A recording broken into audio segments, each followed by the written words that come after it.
Investasi saham untuk pemula. Dan gua harap di akhir video ini kalian udah ngerti tentang apa itu saham dan gimana caranya kalian bisa investasi di saham dan konsepnya seperti apa. Jadi gua akan ajarin style investasi gua, gimana caranya gua aplikasiin value investing di dalam investasi gua. Nah, pertanyaannya pertama, mungkin apa itu sebenarnya saham? Jadi kita kan tahu kalau misal di dalam investasi ada berbagai macam aset kelas. Contohnya seperti yang kalian tahu ada emas, ada cash, ada obligasi, surat hutang, ada juga saham. Saham ini adalah kepemilikan dari perusahaan. Jadi kita punya bagian kecil dari sebuah perusahaan yang besar. Nah, perusahaan-perusahaan ini biasanya kita beli sahamnya adalah perusahaan yang listed atau perusahaan-perusahaan terbuka TBK. Perusahaan-perusahaan ini, kan ini perusahaan-perusahaan besar, tapi sebenarnya konsepnya sama. Mau perusahaan kecil itu juga ada saham, tapi kan kita mau beli saham publik ya, atau namanya public equity.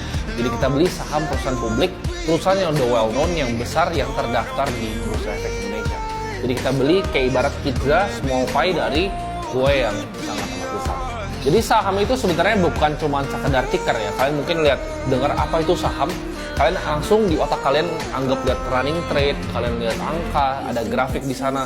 Saham itu hal yang pusing, ibaratnya kita ngomongnya kayak bahasa alien ya. Kalian nggak ngerti apa itu bid, offer, tapi tenang aja. Saham itu sebenarnya sesimpel kita membeli sebuah bisnis ya. Jadi kita beli saham sama dengan kita beli bisnis. Tapi pertanyaannya, kan video ini ngajarin tentang yuk kita investasi di saham. Tapi kenapa sih sebenarnya kita harus investasi di saham? Jadi ini adalah screenshotan dari indeks harga saham gabungan kita. Apa itu yang namanya IHSG atau indeks harga saham gabungan? Ini jadi kalau semua saham yang listed di Bursa Efek 700-an lebih itu digabungin jadi satu indeks, ada yang turun, ada yang naik, semuanya jadi indeks ini ya. Jadi ini adalah basket dari semua saham yang ada di Indonesia.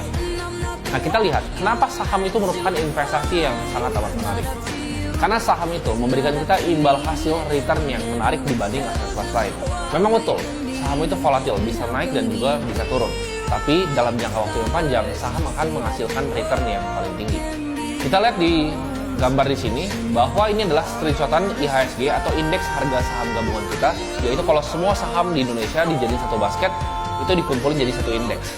Nah, indeks harga saham gabungan kita di saat gua screenshot ini waktu itu, ini kalian nggak bisa bikin, kalau ya edit bisa tapi susah banget, editnya ribet gitu. Ini adalah screenshotan langsung dari Google di saat indeks kita masih 4.999 atau 5.000. Kalau kalian cek sekarang IHSG, kalian ketika di Google itu udah sekitar 7.000-an lebih. Jadi indeksnya aja udah naik 2.000 poin. Ini adalah pertumbuhan yang cepat dalam waktu kurang dari 3 tahun. Dan Indonesia sendiri, indeksnya itu salah satu yang growing paling cepat di dunia. Kita grow 13% on average dalam 20 tahun terakhir. Jadi year on year kita bertumbuh 13% per tahun. Sebelum kalian mengenal lebih dalam tentang saham ini, gue mau ajarin konsep yaitu risk and return, yaitu resiko dan return. Karena semua investasi itu selalu go hand in hand, resiko dan juga return. Di sini kita lihat ada beberapa macam aset kelas. Yang pertama adalah cash, ada juga misalnya money market, RDPU, ada juga misalnya kita lihat ada obligasi ya, ada mungkin properti, ada saham, ada juga mungkin private equity dan venture capital yang resikonya lebih tinggi. Jadi makin tinggi resikonya, dia returnnya makin tinggi. Makin rendah resikonya seperti cash yang nggak ada returnnya gitu. Obligasi rendah tapi bunganya juga kecil. Saham itu volatil, resiko lebih tinggi, tapi dalam jangka waktu yang panjang itu kan menghasilkan returnnya lebih oke. Semakin tinggi return yang mau kita capai, maka resiko akan semakin tinggi. Sebelum gue bahas tentang yang namanya compounding interest, di sini gue akan bahas tentang time value of money. Jadi banyak orang nggak mengerti tentang konsep ini. Kalau sekarang gue tanya ke kalian lebih pilih mana? Kalian pilih gue kasih uang 10 juta sekarang, atau gue kasih uang misalnya 12 juta tapi 10 tahun lagi? Jawaban yang benar adalah kalian harusnya pilih 10 juta sekarang. Karena 10 juta sekarang itu lebih berharga dibanding 12 juta 10 tahun lagi. Karena 10 jutanya bisa kita investasikan untuk menghasilkan return untuk kita. Jadi uang itu bisa bekerja untuk kita. Maka dari itu, compounding adalah komponen paling penting dalam kita investasi di saham. Karena ini konsepnya adalah bunga yang bergulung ya, atau bunga majemuk. Compounding ini, Albert Einstein selalu bilang adalah keajaiban dunia ke-8. Jadi bunganya ini bergulung dari bunga yang sebelumnya. Ini seperti bola salju yang awalnya kecil, lama-lama jadi lumayan besar. Contohnya, misalnya kita investasi 1 juta dengan return 10%, kita akan dapat 1 juta 100. Nah, kalau tahun depannya lagi, ya 10%-nya itu bukan dari 1 juta, tapi dari 1 juta 100 tadi. Jadi 121 gitu kan. Tahun depannya 1331 dan itu akan bergulung terus, tambah besar dan tambah besar dengan return yang sama yaitu 10%. Nah di sini gue akan coba kasih simulasi sederhana. Kayak kita misalnya bandingin antara kita investasi di saham sama kita nabungnya. Gue bilang saham itu dalam jangka waktu pendek 1-5 tahun kita nggak akan tahu mau dia naik, turun, jungkir balik ke kiri ke kanan. Ya pastinya ke kanan. Tapi kita nggak ada yang tahu saham itu akan kemana. Kita nggak bisa prediksi saham itu kemana. Tapi over 5 tahun, 10 tahun, kita tahu bahwa saham perusahaan yang bagus itu pasti akan naik. Yang fundamentalnya baik itu pasti akan naik.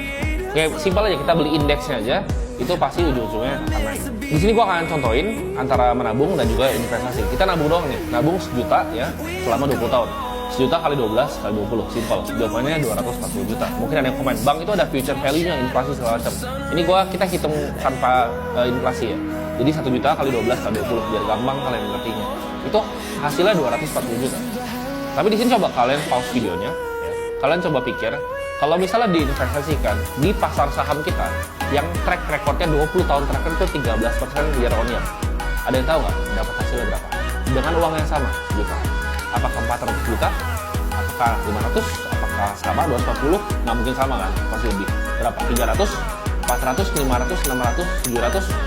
Hasilnya adalah lebih dari 1,1 miliar. Jauh kan?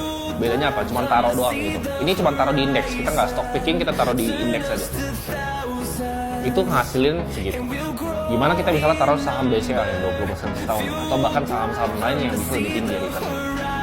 Jadi kita lihat di sini compounding itu sangat amat powerful. 240 juta cuma nabung, tergerus inflasi, 1,1 miliar lebih kalau investasi. Uangnya sama, nabungnya sama 1 juta, tapi beda taruh tempat aja. Itu hasilnya akan jauh lebih besar. Nah, tapi pertanyaannya, apakah kita perlu pintar banget ekonomi untuk bisa saham? Jawabannya enggak. Kita nggak perlu kok ngerti banget tentang makroekonomi, tentang mikroekonomi. Jadi kalian jangan anggap ini seperti pelajaran yang bahasa alien gitu. Tapi gue akan coba simplifikasi hal-hal yang orang biasa ngomongin sebagai ribet. Nah, sebelum kita membeli saham, kita harus tahu bahwa instrumen aset kelas saham itu memiliki 2 keuntungan. Ya. Yang pertama adalah tentunya yang kita ekspektasikan adalah capital gain, yaitu kenaikan harga sahamnya. Contohnya, saham A harganya 1.000, misalnya 5 tahun lagi harganya 1.500. Kita akan ada kenaikan di sana sekitar 50%. Jadi itu adalah yang kita cari, yaitu capital gain. Yang kedua adalah dividen. Karena perusahaan itu kan biasa menghasilkan profit, dan dari profit perusahaan itu antara diinvestasikan balik ke bisnisnya, atau dia bisa share buyback, atau dia lakukan yang namanya pembagian dividen ke pemegang saham. Jadi dividen itu misalnya contohnya Bank BCA nih, dia bagiin dividen contohnya 1,7% misalnya.